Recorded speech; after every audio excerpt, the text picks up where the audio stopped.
Top parti. Comment, c'est quoi le plan du salut? Comment on fait pour te sauver? La Bible déclare dans 1 Corinthiens 15, 1 à 3.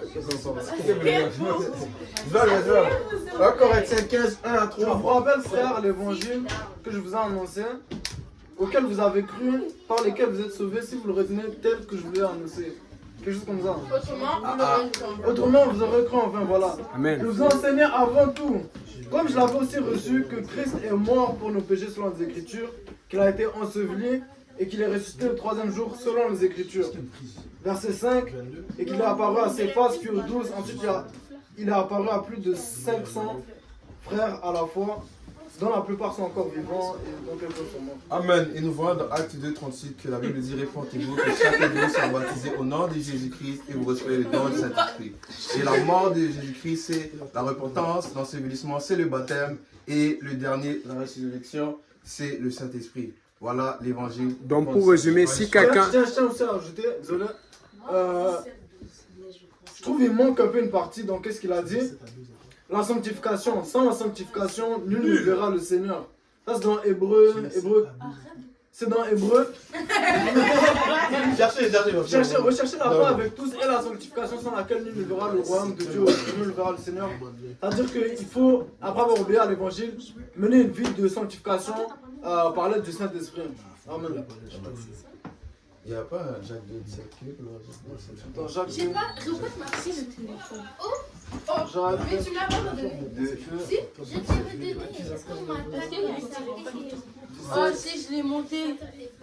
Pardon, c'est... Parfait. Et la Bible dit, Jacques 2, 17, qu'il en est ainsi de la foi. Si elle n'a pas les œuvres, elle est morte en elle-même. Donc ça va avec Marc 16, verset 16, qui dit que celui qui croit et qui sera baptisé sera sauvé. Donc si vous avez foi, il faut que vous soyez baptisés. Alléluia. Ok, est-ce que tu es d'accord? C'est quoi le plan du salut? Oui, je suis totalement d'accord avec lui. Ok, Oh, donc on a est fini clair. la vidéo. Donc, Abonnez-vous. maintenant, la question. La question, est-ce que tout le monde est baptisé au nom de Jésus ici là? Hein? Toi, tu vas baptiser au nom de Jésus? Ok, il est d'accord, mais il n'est pas baptisé au nom de Jésus. Parce que là, on parlait de Dieu tout à l'heure. Est-ce que tu es sauvé en ce moment ou tu n'es pas sauvé? Puisque tu n'es pas baptisé au nom de Jésus. Donc tu sais Dieu sans être sauvé. C'est ça que je... Non, je vais être clair, je ne veux pas t'exposer. Est-ce qu'on est d'accord qu'en ce moment, tu sais Dieu sans être sauvé? Oui. Ok, maintenant, est-ce que Dieu est d'accord avec cela, que tu le sais sans être sauvé? Oui et non. Pourquoi? Parce qu'en fait, comme j'ai dit tout à l'heure, la marche avec Dieu, c'est étape par étape. Du coup, une personne, par exemple, qui veut servir Dieu, doit se faire baptiser d'eau, oui. Toi, tu veux servir Dieu? Oui, moi, je veux servir Dieu. Et pourquoi tu ne te fais pas baptiser? Pourquoi je ne me fais pas baptiser d'eau? Simplement parce que en fait, c'est comme j'ai une certaine appréhension par rapport à la chose encore. Une certaine appréhension par rapport à la chose. Du coup, c'est un long débat. Ok, juste, je vais ajouter un autre verset de Paul qui dit, on lui dit, quand le jour doit se faire baptiser, on dit, que tardes-tu? Lève-toi et fais-toi baptiser en invoquant le nom du Seigneur. Tu ne penses pas qu'il y a une urgence à se faire baptiser parce qu'on est tous d'accord que la fin du monde approche? Qu'en est-il de ta responsabilité par rapport à Dieu? Parce qu'il y a quelque chose que Dieu veut que tu fasses pour lui sur cette terre. Et ton appel, on est d'accord que tu as parlé de sanctification, mais ça fait partie d'une étape avant la sanctification. Tu vas faire ce que tu vas être prédisposé pour être utilisé pour aller vers les âmes que Dieu va t'envoyer. Mais si tu ne fais pas cet acte qui est un rituel qui est très important, tu n'es pas encore prédisposé pour être envoyé vers les autres âmes. Parce que même si tu vas vers les autres âmes, tu n'as pas encore quand même signé le contrat, comme on a dit. Tu n'as pas encore rempli la tâche. Ça devient les sacrifices. C'est ça. Et genre ta démarche de sanctification est agréable à Dieu, mais Dieu préfère l'obéissance au sacrifice. Et une obéissance partielle, c'est une désobéissance. Est-ce que tu as été baptisé? Est-ce que tu aimerais être baptisé? Éventuellement, ok. Pour le baptême aussi, c'est pareil. Tu n'as pas besoin de qualification. Si tu attends, je ne sais pas si c'est ça ton appréhension, si tu attends d'être entre guillemets prêt pour te faire baptiser, tu ne vas jamais... Non, je n'attends pas d'être prêt pour ça. Ok, ça c'était juste, mais juste en parenthèse, tu peux te faire baptiser. Moi, ma vision, c'est qu'on essaie tous de se rapprocher de Jésus, de la perfection. Il part là, tournez la caméra. Il n'y a pas de side. On commence. Tout le monde. Vas-y. La raison pour laquelle je suis pas encore baptisé, c'est parce qu'à mes yeux, pour se baptiser, c'est pas qu'il faut avoir pas des prérequis exactement, mais personnellement, c'est que d'où ce que je suis parti d'athée, je suis devenu religieux. Mais il y a encore beaucoup de choses que je retiens qui, à ce que j'ai compris, c'est de la chair. Genre, je marche par la chair encore. Et jusqu'à temps que je marche plus par l'esprit, par selon ce que Jésus et Dieu voudraient qu'on agisse, genre parfaitement, qu'on se rapproche de la perfection, ce qui est Jésus justement. Tant que j'ai encore trop de lacunes, de défauts, je préfère encore pas me baptiser. Et quand je suis plus prêt, Ça revient pas à ce qu'il disait tout à l'heure. Il disait que faire des œuvres alors que Dieu te demande de venir comme tu es, il va te donner la force d'y arriver.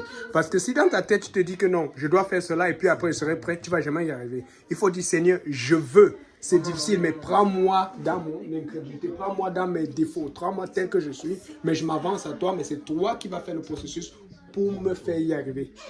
Est-ce que c'est ça? Tu comptes seulement sur tes propres efforts en fait. Amen.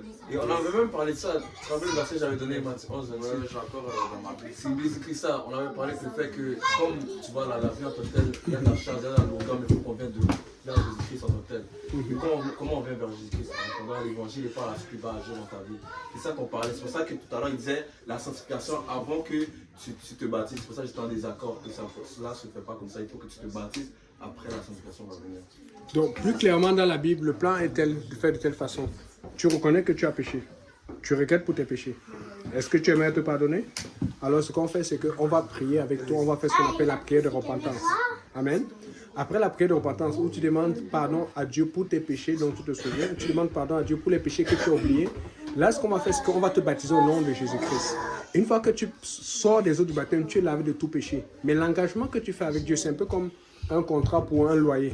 Le locataire a ses responsabilités, mais le locataire, celui qui est propriétaire, le propriétaire a aussi ses responsabilités. Toi, tu dois payer le loyer, mais lui doit aussi entretenir la maison.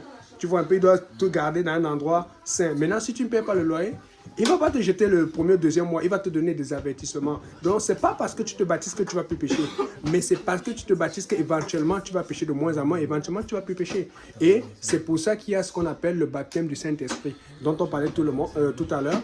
Et le baptême du Saint-Esprit, comment c'est que tu l'as reçu? Quand tu commences à parler en d'autres langues. Et nous tous, ou presque, on est passé par ce processus, tu vois. Donc, ce que Dieu te demande, c'est jette-toi dans mes bras. Et puis moi, je vais faire le reste. Donc, si tu veux te baptiser, tu peux te baptiser aujourd'hui même. Et tu commences ta marche avec Dieu. Et tu ne vas pas être seul. Vendredi sera toujours là. Je serai là, on sera là. On va t'accompagner. Qui sait, peut-être pas ton baptême, tu vas l'encourager, les encourager à plonger dans les eaux, puisqu'il a reconnu qu'il n'est pas baptisé, qu'il va le faire. Un qui amène l'autre, et puis, alléluia, ça va être chaud. Donc, Mais dans la baignoire est grande quand même. ah bon, hein? C'est mieux à Saint-Laurent, c'est plus chaud, c'est plus chaud à Saint-Laurent, c'est plus grand, c'est bien. D'ailleurs là, tu peux dire qu'il y a des saletés, il y a des choses. À l'eau, à Saint-Laurent, c'est bien fait, c'est tout grand, on voit. Ben, tout dépend de lui. Est-ce que tu vas te baptiser? Pas aujourd'hui. Tu vas faire le suivi, il dit éventuellement. Éventuellement, ça peut être demain. Est-ce qu'on est prêt pour le second sujet? Je pense que ça a été clair pour le Le salut, j'ai pas l'impression d'avoir. Oui, le salut, ils sont d'accord. Regarde, il a dit ceci. Il a dit qu'il est d'accord que c'est le baptême au nom de Jésus, la repentance, le baptême du Saint-Esprit. Il a reconnu qu'il n'est pas baptisé, mais il dit qu'il doit le faire. Mais il a donné des raisons pour lesquelles il n'a pas fait. Qu'on n'est pas nécessairement d'accord, mais ce n'est pas le point. Le point n'est pas être d'accord avec ces raisons pour lesquelles ils ne sont pas baptisés. Le point est être d'accord qu'il faut le baptême au nom de Jésus et le baptême du Saint-Esprit. Donc là, on ne va pas chicaner. Éventuellement, je sais pas si... Éventuellement, c'est lui. Éventuellement, il va se faire baptiser, mais pas aujourd'hui. Ah, ok. C'est ça. Mais éventuellement, ça peut être dans 1 heure. Dieu peut le parler. De la même manière que le retour de Jésus, c'est éventuellement. Donc ça peut être pas une heure. La même manière dont tu peux mourir éventuellement. Je dis ça, c'est éventuel. Mais... C'est pas ces jeunes-là, vraiment. Ok, c'est bon. Donc, maintenant, il y avait un sujet. Est-ce que mon désir, il faut que tu parles, s'il te plaît. Mon désir.